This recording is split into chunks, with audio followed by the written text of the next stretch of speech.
This was the result.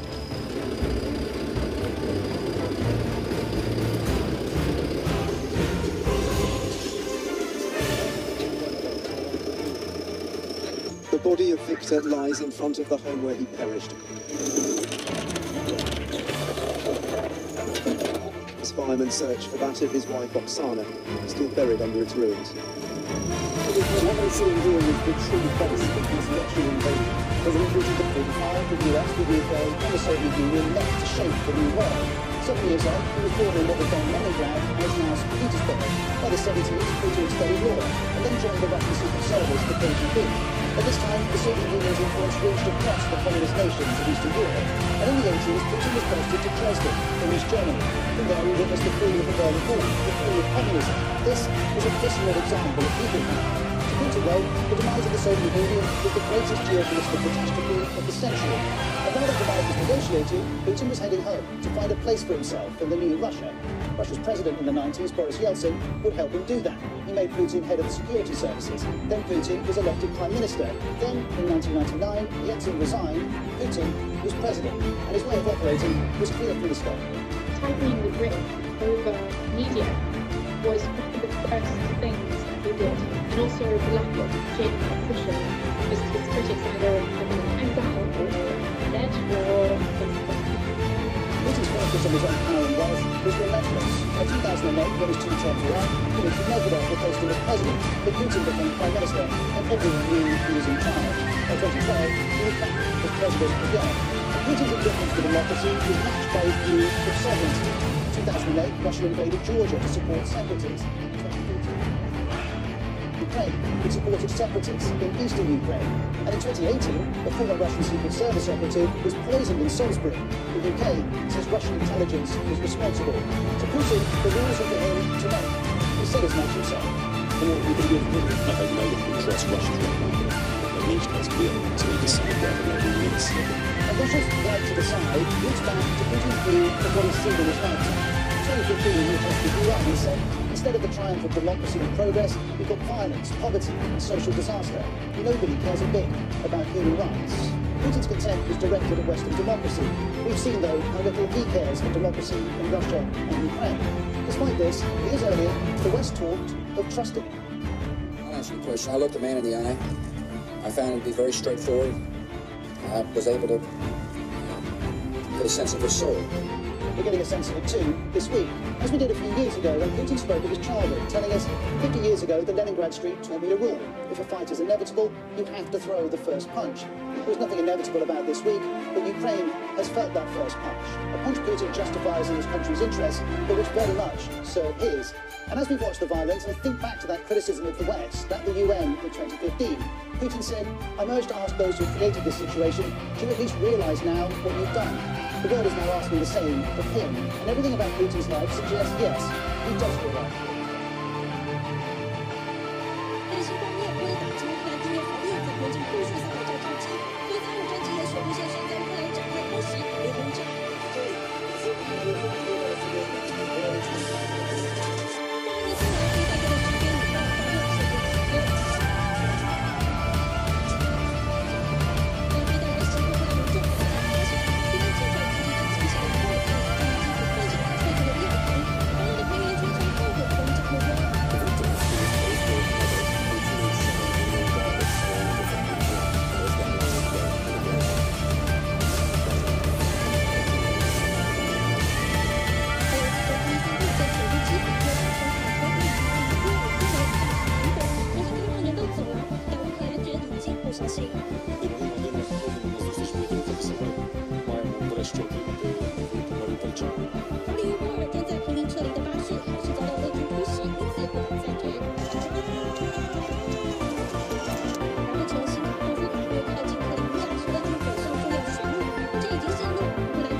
We understand the escalation, but we also believe that if we do that, we'll end up with something that could end in a full-fledged war in Europe.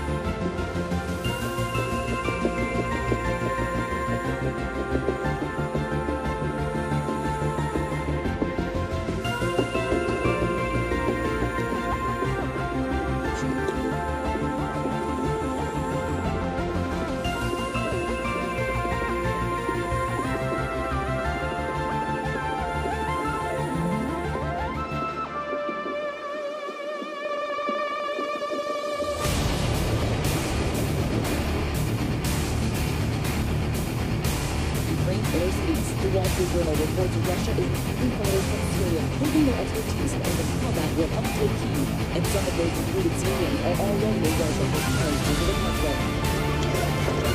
A part of the State Department confirmed the U.S. is documenting very credible reports of deliberate attacks on civilians. One of the deliberate attacks several contact Kyiv. At the top of the screen, civilians are trying to evacuate and then Russian forces fired a mortar shot as people were preparing to go across. The mayor says at least 8 report including 3 members of the city government to the Syria disaster who humanitarian group. Ukraine President Volodymyr Zelensky is going to find and punish everyone involved. Yes, it's murder. deliberate murder, and the Ukraine Prime Minister shared this image of an undetonated 1,100-pound bomb after it landed on a residential building. He says while this bomb...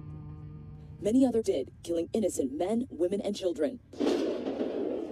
Meanwhile, in southern Ukraine along the Black Sea, more than 750,000 people are reportedly without heat after a strike damaged a natural gas pipeline. In Mariupol, the mayor says Russian forces have now encircled the city, where a planned evacuation was halted this weekend because of intense shelling by Russian forces. And now President Zelensky is warning of an imminent attack on the nearby port city of Odessa. This man was trying to evacuate the area with his family. The handwritten sign on his car window reads, "Kids" in Russian. Meanwhile, officials now confirm this nuclear facility in Ukraine, the biggest in Europe, is under the command of Russian forces. Ukraine's nuclear regulators say Russians have switched off some mobile networks and the internet, and are limiting communications at the nuclear reactors of Zaporizhzhia and Chernobyl. More Americans want to join the fight. The Ukrainian embassy says it's received about 3,000 applications from Americans who want to fight the Russian... Офицеры вооруженных сил профессионально и мужественно исполнят свой долг.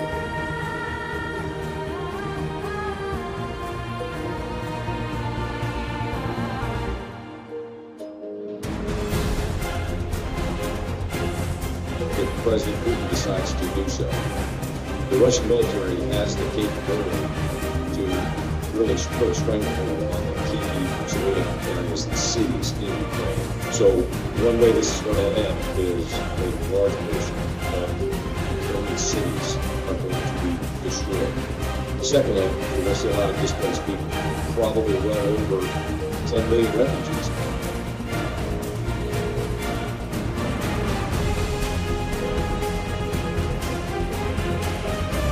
Crystal clear that they have been galvanized, the country has been galvanized. Ukrainian people are fighting for their country and for their way of life.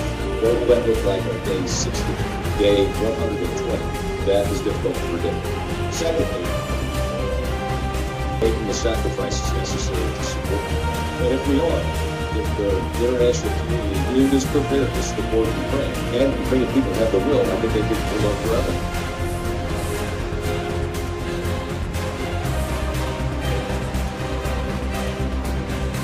We're going to see impacts across many industries that are now required to divest of their businesses that they would have in Russia, and they're going to have to find alternative markets and alternative supply chains. But I think it's worth noting, countries that have long either been neutral or have been supportive are even against it. And we're going to see a shift in the general world order in terms of relationships. And it'll be an impact that's not going to go away anytime soon. We're going to be living with the impacts, especially the economic war, I think, for several years. How concerning are they? They are concerning. So the likelihood that we will get into a nuclear war, that somebody will use a nuclear weapon, is remote. But it's not nothing, and raising that risk is unacceptable. So this is not the first time Putin has renounced his nuclear saber. He did so also in 2014 during Russia's invasion of Crimea then. And he likes to write about his nuclear weapons as a way to remind the West that Russia is still a great power. And in this case, he wants to make it very clear that the West and NATO should not intervene to defend Ukraine. So that's a very generalized kind of threat. But nevertheless, it's completely unacceptable and inappropriate. And the world has not seen the use of nuclear weapons since 1935.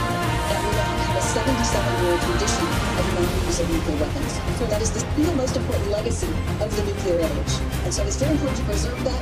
World leaders should make clear that Putin's nuclear threats are absolutely unacceptable. I know you'll call on former U.S. presidents to basically put out a statement to discourage the continued disuse and non-use of nuclear arms, and we hope, obviously, that is the case, singular case scenario in this conflict. Nina Tanwal, thank you so much.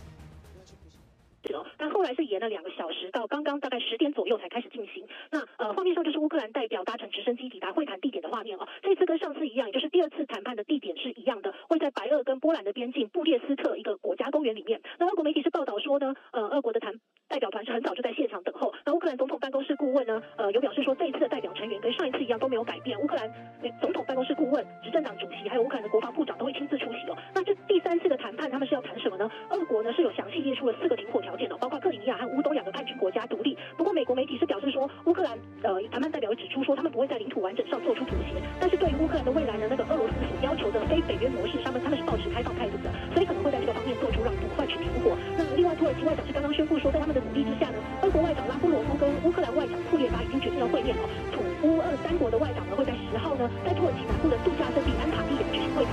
这是不是表示乌俄之间很快就能停火了呢？换来和平，我们继续关注。以上就是我们掌握的。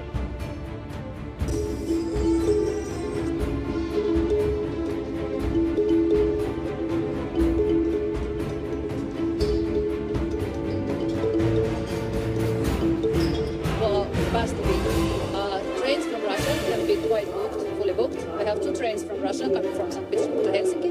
So actually, every train have been quite booked. So actually, we are planning to put 1 more train, like daily, from St. Petersburg and also from Helsinki. And we are just negotiating about that with the authorities, if it's possible. And we are hoping that it can be possible in next week.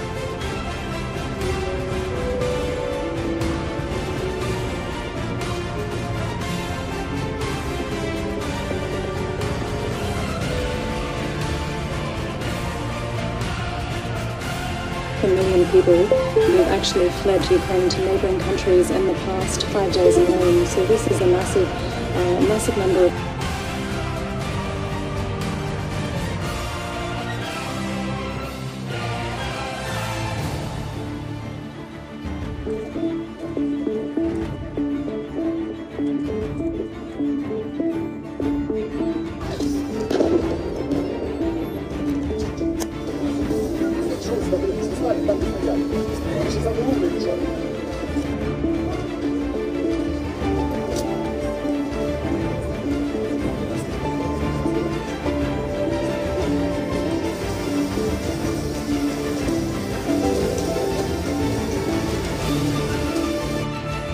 Домовленість про гуманітарний коридор, чи спрацювала замість неї, спрацювали російські танки, російські гради, російські міни. Вони навіть замінували дорогу, яку погоджували для підрозділів.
Thank you very much for your questions, and thank you for getting here today.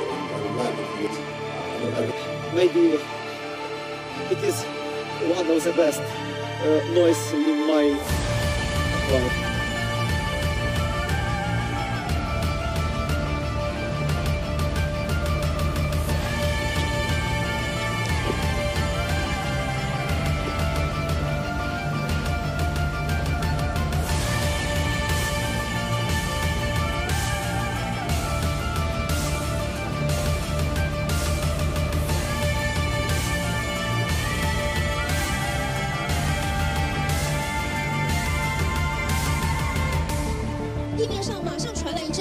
叫好声。会这么高兴，就是因为坠落的是被击中的俄罗斯军机，要攻击哈尔科夫却被打下来。另外还有，黑夜中只见炮弹火光连发，不断轰炸。乌克兰武装部队总参谋部在脸书宣布，在奥德萨击沉了俄罗斯黑海舰队22160型的毕可夫号巡逻舰。开战超过13天，乌克兰全国还在奋力抵抗。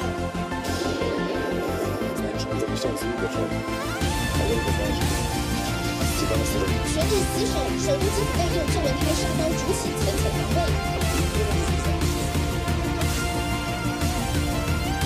恰自背着枪驻守检查哨，还有乌克兰前总统波罗申科到现在也还留在基辅。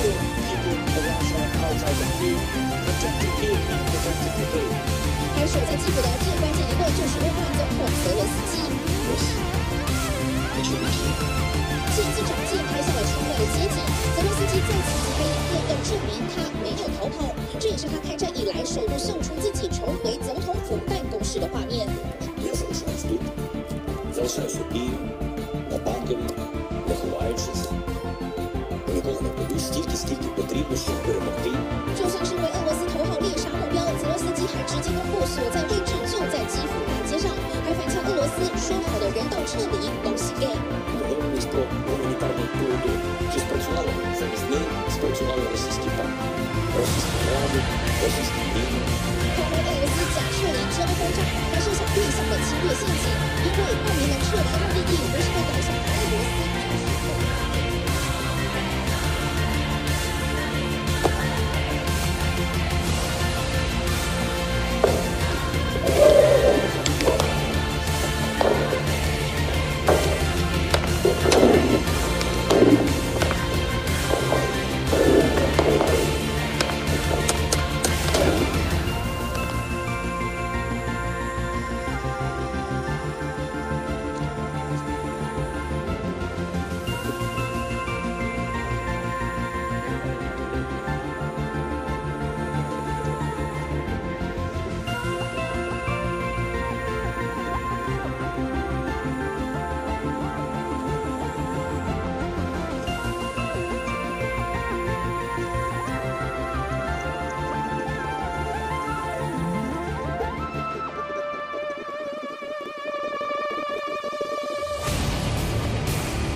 Into this conflict. And the Pentagon initially predicted that things would be over much quicker for the Ukrainians. They said that the Russian military might be able to take these in just a few days. So what has the weaknesses of the Russian military told the world about Russian capability? Well, that it's not all it's cracked up to be, and I bet you that Vladimir Putin is finding this out for the first time today. That was actually not an American prediction that he would fall into days in the Western countries to reach. That was the battle plan that the Russian military sold to Putin and that the U.S. somehow got hold of. But they have proved very inept at land warfare. There have been cases in which entire columns of tanks have simply run out of gas. And we've seen those satellite photos of that resupply convoy strung out along the road for 40 miles with unable to go forward, unable to go backward. But it's more than just resupply. The Russians are not very good, it turns out, at coordinating their air and ground operations. So instead of concentrating all your firepower at the point of attack, they are just attacking in piecemeal, and the Ukrainians are able to beat them back. And finally, the Russians appear not willing to take risks. When they see an opening, or at least what looks like an opening to U.S. officials, they just don't go for it. They sit there and hunker down and wait for reinforcements. And the result is that they just are in this grinding warfare. But after saying all that, I have to point out that a senior defense official said today that Russia still retains 95% of its combat power. So this may be a stalled force, but it's not a spent force. We can remind David, so the New York Times reported that the U.S. and NATO allies supplied Ukraine with 17,000 anti-tank weapons. What are you hearing about that, and what kind of difference they might be making in the battlefield? Well, there are a bunch of different big tank weapons involved here. And the high-end one is called the Japanese made in the United States.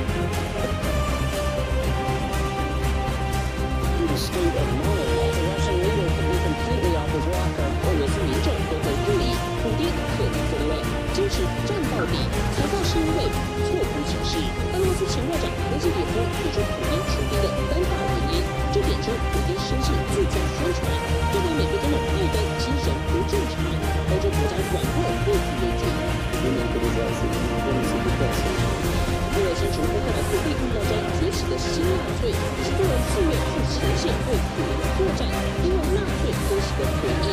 开战后，1941年，纳粹国军3度进攻苏联，闪电夺下莫斯科、圣彼得堡等大城。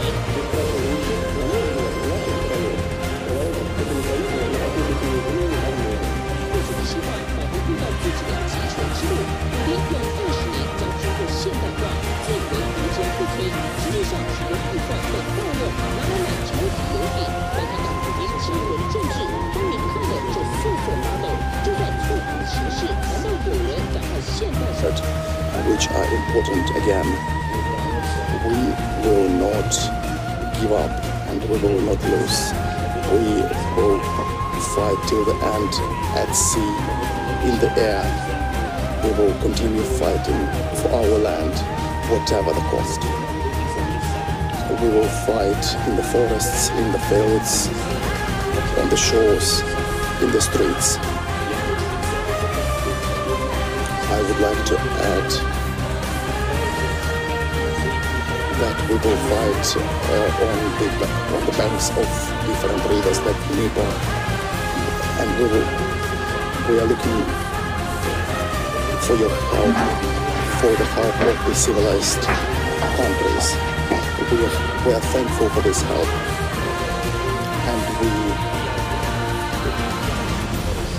and I'm very grateful to you, Boris. Please increase the pressure of sanctions against this country, and please recognize this country as a terrorist state. And please make sure that our Ukrainian skies are safe. Please make sure that you do what needs to be done and what is stipulated by the greatness of your country.